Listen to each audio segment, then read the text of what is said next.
Times are tough, so now more than ever it's really important that we're careful about how much we spend on our toys. Today I'm going to be looking at two bargain V8s which won't break the bank.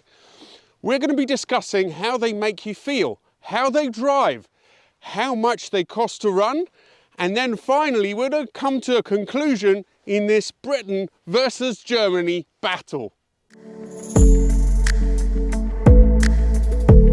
We're going to start off in the Jag.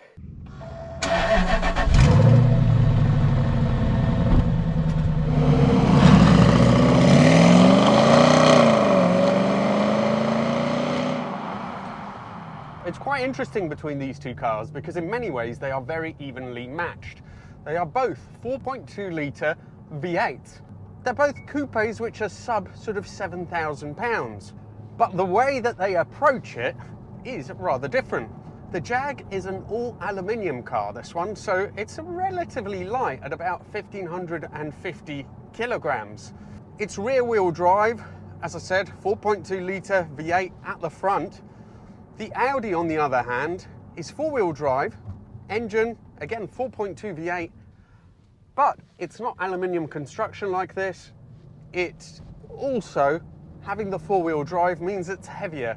So depending on where you take your figures from, it's between 100 to 200 kilograms heavier than this. But it does counterpunch because it puts out 350 horsepower as opposed to 300 horsepower for this base 4.2 V8.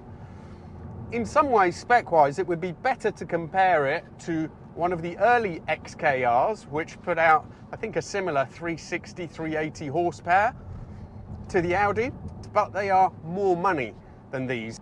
Now let's start with some of the good stuff about the Jag. The way this thing drives and rides is a revelation if you come from the previous XK8. That was itself based on the XJS, so it was quite an old design, and although it was a very comfortable car, there was practically no room inside, and although the ride was brilliant, it really wasn't a sporty chassis. This one is much, much sportier.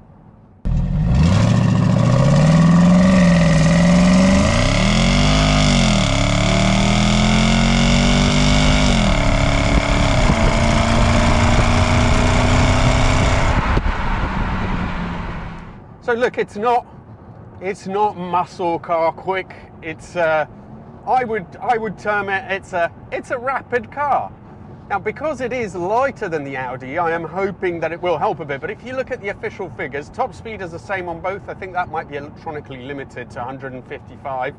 But the Audi is almost, it's 0.8 of a second, almost a second quicker to 60.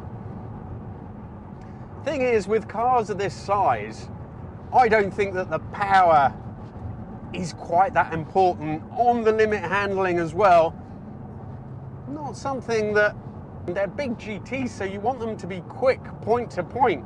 Does it really matter if the handling isn't amazing? I don't know. Having said that, this XK corners very flatly. The ride is controlled. There's a firmness but a plushness to it. So in terms of the dynamics, I think Jag did really, really well. The 6-speed gearbox is fairly unobtrusive, automatic gearbox, of course. The Audi has a bit of an ace up its sleeve because it is a manual, but this is definitely worlds apart from the gearboxes that the older Jags had. So it's very, very smooth the way it's changing gear. It's pretty responsive. As soon as you flex your toe, even in non-sport mode, it will pick up its skirts, drop a gear. So it all works pretty well on that side. It is still an auto, but then perhaps an auto / matic auto does suit, a car like this.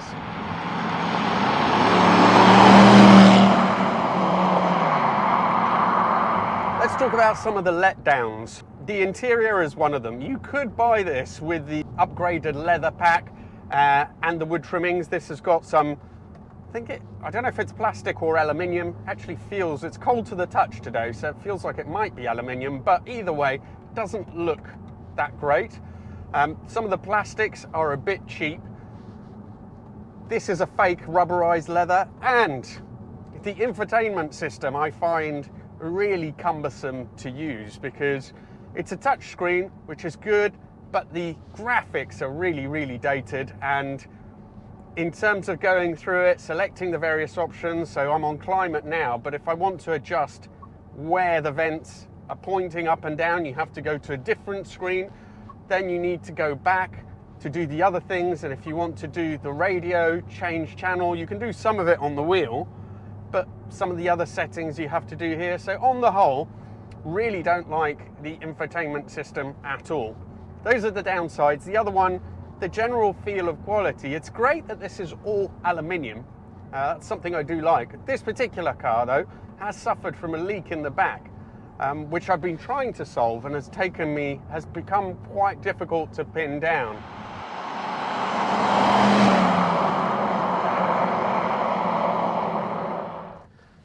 Okay, I'm just going to put it in sports mode now and then see what it's like when you drive it a bit harder.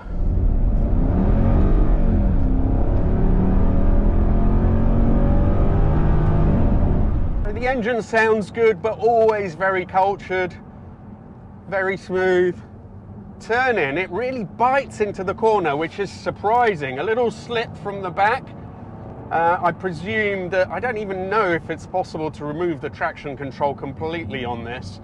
It feels pretty balanced, very pointy at the front, much more than you would think a car like this would be.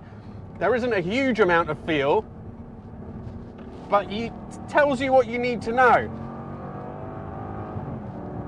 Way, way more capable than the previous era of Jags. And really, the ride handling compromise is excellent.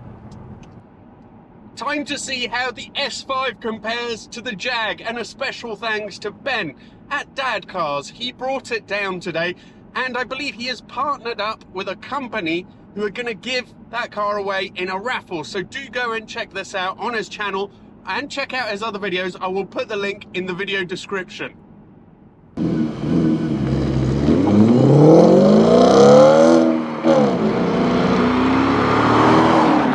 The seats are very, very comfortable, and they are much more supportive than the Jag seats. So I think a real improvement there, to be quite honest.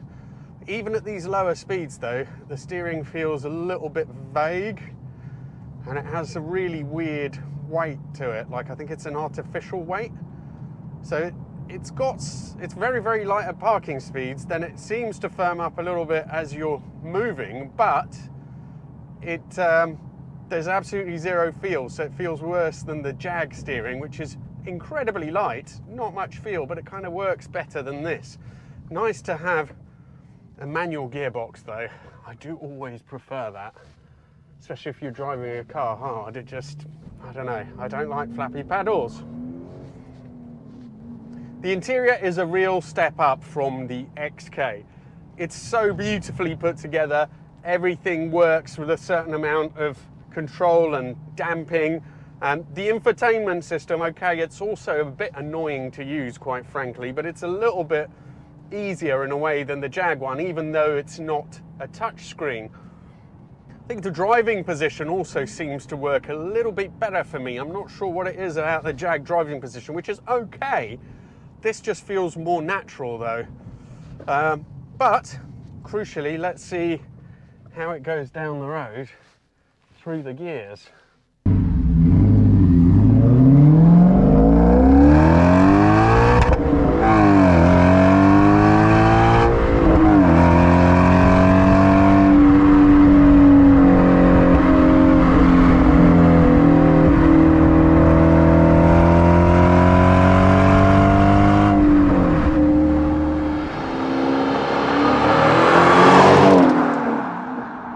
The Audi V8 has a harder edge to it once you start to rev it. And although this does feel quicker than the Jag, perhaps on a greasy day like this, it even feels like it has more grip. I think you can feel the added weight.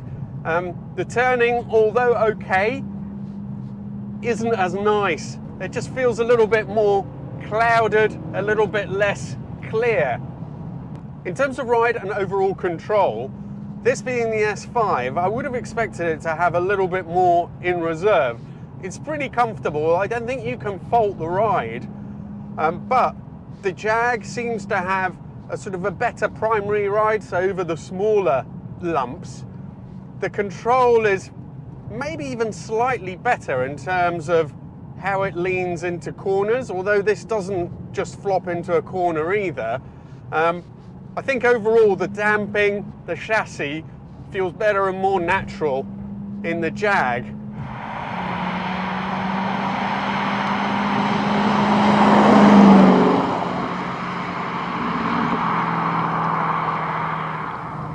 I think neither of these is brilliant if you're trying to scrape the door handles and really push them. They're both rather good at about sort of 70%. Maybe the Jag, maybe the XK does edge this a little bit on the limit.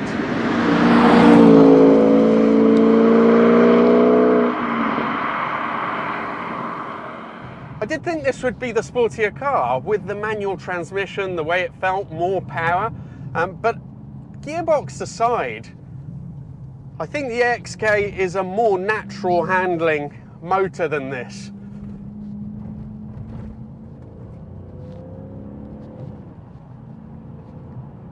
Of course, the ownership experience isn't solely about how they drive. It's also about how these cars make you feel. A big part of that is the looks.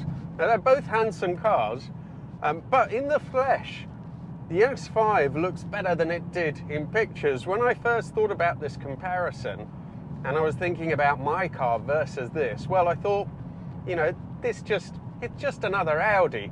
But when you're confronted with it face to face, you can see that it is a lovely design. Walter de Silva, who penned this car, I believe said that it's what he thinks is his most beautiful design. I'm not sure if I would go that far. And although it's not uniformly fantastic from every single angle, I think an XK definitely looks more special than the S5. When it comes to running costs, they're also pretty much on par. Fuel consumption is very similar from 4.2 litre V8s, so about 25 miles to the gallon as an average. I think if you drive them fairly sensibly, much less than that if you put your foot down. But the Audi, I think, might cost less to run in some ways, and that's to do with the quality and reliability. The XK definitely feels like it's more fragile, not as well put together.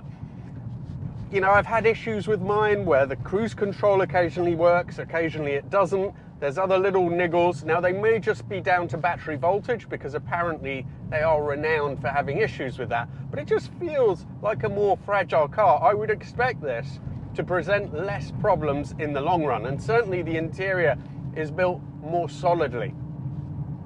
Overall though, for this kind of money, what would you pick?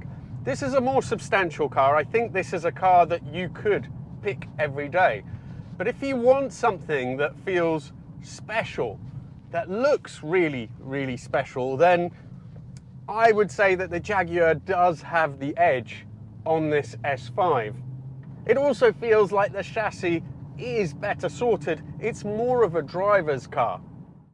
If you enjoy this video, please do subscribe to the channel because it really helps. And if you have a car that you'd like me to do a review on, one of your own cars, then please get in touch. This is the best way.